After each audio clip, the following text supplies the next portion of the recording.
మోకాళ్ల నొప్పులు మొదలవ్వగానే మనలో చాలా మంది మోకీలు మార్పిడి సర్జరీ గురించిన ఆలోచనలు చేస్తూ ఉంటారు.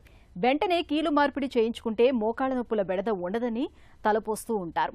నిజానికి మోకాళ్ల నొప్పులకు అవసరమైనప్పుడు మాత్రమే సర్జరీ చేయించుకోవాలి. చిన్న వయసులో మోకీలు మార్పిడి ఎంత మాత్రం అవసరం లేదని చెబుతారు డాక్టర్లు. మోకాళ్ల నొప్పులకు సర్జరీ ఎప్పుడు చేయించుకోవాలో, చిన్న వయసులో మోకీలు మార్పిడి ఎందుకు అవసరం లేదో డాక్టర్ని అడిగి ఇప్పుడు తెలుసుకుందాం.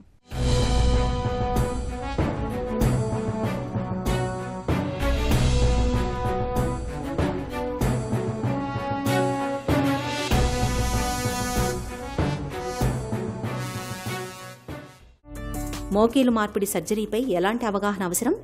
కీళ్ళ మార్పిడి గురించి చాలామంది చాలా అపోహలు ఉంటాయి. కీళ్ళు అంటే ఇప్పుడు అరిగిపోయిన దానికి అంతా మొత్తం కీళ్ళంతా మార్చేస్తారా అని చాలామంది అడుగుతారు. కీళ్ళు అంటే మొత్తం బాడీలో ఉన్నటువంటి మోకాళ్ళంతా తీసివేసేస్తారా అన్నట్టు. అట్లా ఉండదండి. కీళ్ళ మార్పిడిలో ఏం చేస్తాము అంటే, మీరు తీసుకుంటే మోకాళ్ళ మార్పిడిది, కీళ్ళ మార్పిడిలో ఇది మోకాళ్ళు అనేది కామన్గా జరిగే ఆపరేషన్ లెక్క తీసుకోవచ్చు. దీన్ని మనము ఫీమరల్ కాంపోనెంట్ అంటాము, ఇది టిబియల్ కాంపోనెంట్ అని అంటాం. టిబియా అంటే లెగ్ పై పార్ట్లో ఉన్నది.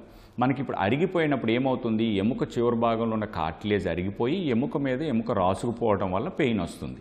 ఈ పెయిన్ రాసుకుపోవడాన్ని ఆపాలంటే ఏం చేయాలి, మనం ఇంకో సర్ఫేస్ క్రియేట్ చేయాలి. ఆ సర్ఫేసే రీసర్ఫేసింగ్ చేయడమే జాయింట్ రీప్లేస్మెంట్ అంటే. మనం మొత్తం తీసేయటం కానీ ఏమీ జరగదు. బోన్ని ఆ కాంపోనెంట్ అంటే ఫీమరల్ కాంపోనెంట్ అనేది అన్నాం కదా, ఈ ఫీమరల్ కాంపోనెంట్ని ఒక 5 సర్ఫేసెస్ ఉంటాయి. ఈ 5 సర్ఫేసెస్కి తగ్గట్టుగా ఈ ఎముకని మనం షేప్ చేస్తున్నాం. ఆ షేప్ చేసి ఈ ఫీమరల్ కాంపోనెంట్ అని ఫీమరల్ కాంపోనెంట్ ఇలా పెడుతున్నాం.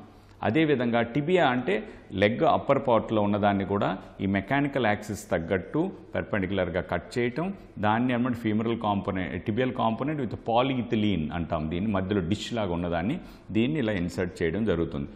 ఇప్పుడు ఏం జరుగుతోంది, నడిచేటప్పుడు, పరిగెట్టేటప్పుడు, ఇదంతా కదిలేటప్పుడు అంతా కూడా ఈ బోన్ మీద రాసుకోవట్లేదు. ఈ ఆర్టికులేషన్ ఏమైంది, ఇప్పుడు ఈ మెటల్ ఆన్ పాలిఇథిలీన్ అనే ఆర్టికులేషన్ కొత్తది ఫామ్ అవటం వల్ల, ఇలా నడటం వల్ల, తిరగటం వల్ల నొప్పి రావట్లేదు. ఎందుకంటే బోన్ మీద బోన్ రాసుకోవడం. ఇది రీప్లేస్మెంట్ అంటే. మోకీలు మార్పిడి సర్జరీ ఎలా ఉంటుంది? ఈ ఆపరేషన్ని మనము 2 పద్ధతుల ద్వారా అనుకోవచ్చు. మనం 2 పద్ధతులు అంటే, ఒకటి కన్వెన్షనల్ టెక్నిక్, రెండోది అంటే రోబోటిక్స్. కన్వెన్షనల్ టెక్నిక్ అంటే ఇటువంటి ఈ మోకాల్ని మనం ఈ కాంపోనెంట్స్ పెట్టడానికి మనం ఏం చేయాలంటే కట్ చేయాలన్నాం. మనం 2 అచీవ్ చేయాలి జాయింట్ రీప్లేస్మెంట్లో. ఒకటి ఎగ్జాక్ట్ మెకానికల్ అలైన్మెంట్ తీసుకురావాలి. మెకానికల్ అలైన్మెంట్ అంటే స్ట్రైట్గా, అంటే ఈ హిప్ నుంచి centre of the hip, centre of the నీ, సెంటర్ ఆఫ్ ది యాంకిల్ ఒకే యాక్సిస్లో ఉండేటట్టు చేయాలి. చేయటం వల్ల ఈ మన్నికగా ఉంటుంది. ఇప్పుడు మనం ఒక అలైన్మెంట్ అనేది ఒక కారుకి టైర్ పెట్టేటప్పుడు కరెక్ట్గా అలైన్మెంట్ లేకపోతే అది 5000 కిలోమీటర్ రావాల్సింది 1000 కిలోమీటర్లకి అరిగిపోతుంటుంది. ఇట్లా ఇలా వెళ్తాం. అదేవిధంగా ఈ జాయింట్ని కూడా కరెక్ట్ అలైన్మెంట్లో పెట్టడం ఇంపార్టెంట్.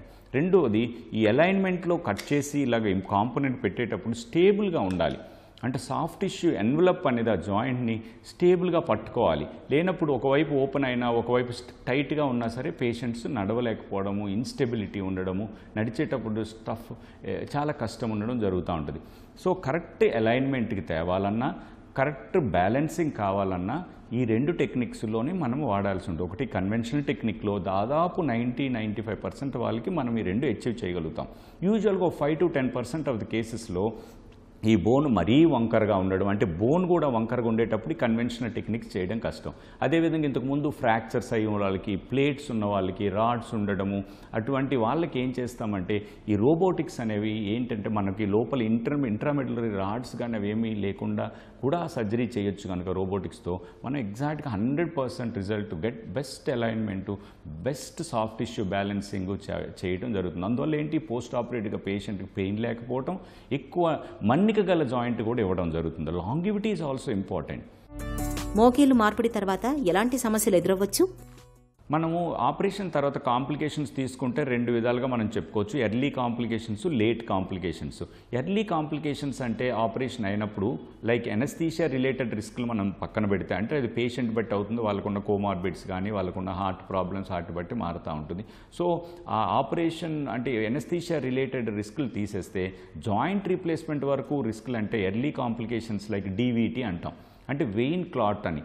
అది ఎక్కడ లెగ్లో ఉన్నటువంటి వెయిన్లో క్లాట్ అవ్వటం వల్ల ఒక్కొక్కసారి అది డిస్లాడ్జ్ అయ్యి లంగ్స్కి వెళ్ళటము, లంగ్స్లో పల్మనరీ ఎంబోలిజం అంటాం, అట్లాంటి రావటం వల్ల ఆయాసం రావటం అనేది ఫస్ట్ ఫ్యూ డేస్లో వచ్చే అవకాశం ఉన్నది. అది కూడా మన ఏషియన్ కంట్రీస్లో, ఇండియాలోనే కాకుండా ఏషియన్ కంట్రీస్లో డీవీటీ ప్రివలెన్స్ అనేది చాలా తక్కువ ఉంది.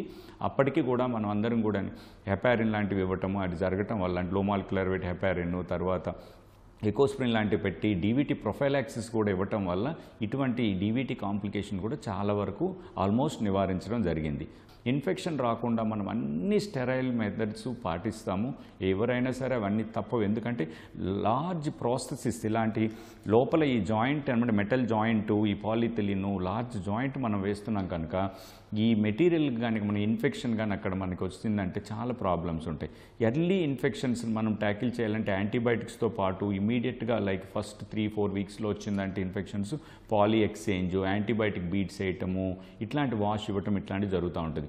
లేట్గా కొంతకాలం తర్వాత 3 months తర్వాత ఎప్పుడైనా ఇన్ఫెక్షన్ లాంటివి వస్తే దానికి రివిజన్ అంటే 2 stage రివిజన్ అంట. ఫస్ట్ ఇంప్లాంట్స్ తీయటము, యాంటీబయాటిక్ సిమెంట్ పెట్టడము, బీట్స్ వేయటము, వాష్ ఇవ్వటం ఇట్లాంటివి జరుగుతూ ఉంటుంది.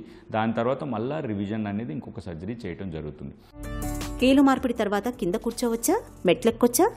ఒక్కసారి రీప్లేస్మెంట్ జరిగిపోతే పేషెంట్ పూర్తిగా నార్మల్గా ఎటువంటి ఇబ్బందులు లేకుండా నడుచుకోవచ్చా అని పేషెంట్ దాదాపు అన్ని పనులు కూడా చేసుకోవచ్చండి. పేషెంట్ హాస్పిటల్లో ఉండేదే 2 నుంచి 3 రోజులు ఉంటారు. 2వ రోజే నడవడక ప్రారంభిస్తాము. ఫస్ట్ 2 weeks వరకు ఏదైనా కేన్ సపోర్ట్తో నడిపించడం జరుగుతుంది. తర్వాత నార్మల్గా నడవచ్చు. By end of the 2 to 3 months అయ్యేసరికి పేషెంట్ నొప్పి లేకుండా బయటకు నడవటం కానీ ఆ లైఫ్ స్టైల్ చాలా ఇంప్రూవ్మెంట్ ఉంటుంది కనుక దాదాపు అన్ని యాక్టివిటీస్ చేయగలుగుతారు. కింద కూర్చోవటం అనేది చేయొద్దని చెప్తాము. అదేవిధంగా పరిగెట్టడం లాంటివి చేయకూడదని చెప్పడం జరుగుతుంది. ఈ లిమిటేషన్స్ ఈ 2 తప్ప మిగిలిన అన్నీ కూడా దాదాపు వాళ్ళు చేయగలుగుతారు. రీప్లేస్మెంట్ తర్వాత పెయిన్లెస్ ఉండడము, అదేవిధంగా స్ట్రైట్గా ఉండడము, చాలా బెటర్గా ఉండడము, పోస్ట్ ఆపరేటివ్గా చాలా బెటర్గా ఉండడం జరుగుతుంది. మోకీలు మార్పిడి విఫలమైతే ప్రత్యామ్నాయాలేంటి?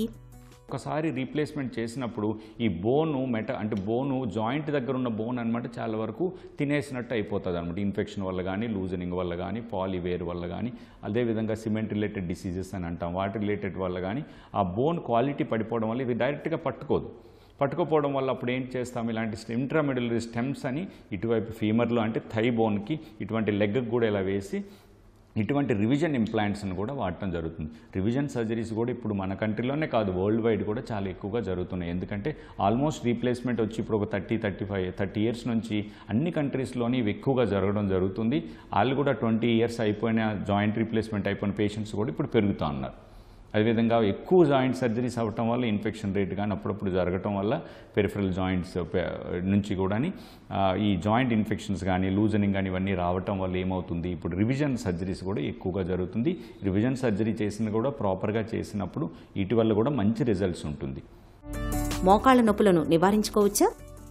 నివారణ అనేది బేసికల్లీ వెయిట్తో మొదలవుతూ ఉంటుంది. ఈ మోకాళ్ళు అనేది ఆర్థరైటిస్ ఇప్పుడు మనం స్పెసిఫిక్గా మాట్లాడుతున్నాం కానీ దాని మీద వెయిట్ అనేది ఆ పేషెంట్కి ఉన్న హైట్ని బట్టి సక్రమమైన వెయిట్ ఉండడము, ఫిజియోథెరపీ ఎక్సర్సైజులు సక్రమంగా చేయటము, కింద కూర్చోపోవడం, మెట్లెక్కకపోవడము అట్లాంటి వాటి వల్ల పేషెంట్స్ యొక్క కార్టిలేజ్ని డ్యామేజ్ అవ్వకుండా ప్రొలాంగ్ చేయొచ్చు. ఇవి నివారణ మార్గాల కింద తీసుకోవచ్చు. వీలైనంత వరకు పారాసిటమాల్ లాంటి సింపుల్ పెయిన్ కిల్లర్స్ వేసుకోవడము, లైఫ్ స్టైల్ మోడిఫికేషన్ చేసుకోవడం వల్ల ఈ ఆర్థరైటిస్ నుంచి పెయిన్ నుంచి ఉపశమనం పొందొచ్చు. మోకాళ్ల నొప్పులు బాగా తీవ్రంగా ఉండి లేవడం, కూర్చోవటం వంటి దైనందిన వ్యవహారాలు కష్టతరంగా మారినప్పుడు, అది కూడా మోకీలు బాగా అరిగిపోయినప్పుడు మాత్రమే నీ రీప్లేస్మెంట్ సర్జరీ చేయించుకోవాలి. అప్పుడే సర్జరీ ఫలితాలు బాగుంటాయి. ఇక చిన్న వయసులో మోకీలు మార్పిడి చేయించుకోవటం ఎంత మాత్రం శ్రేయస్కరం కాదు.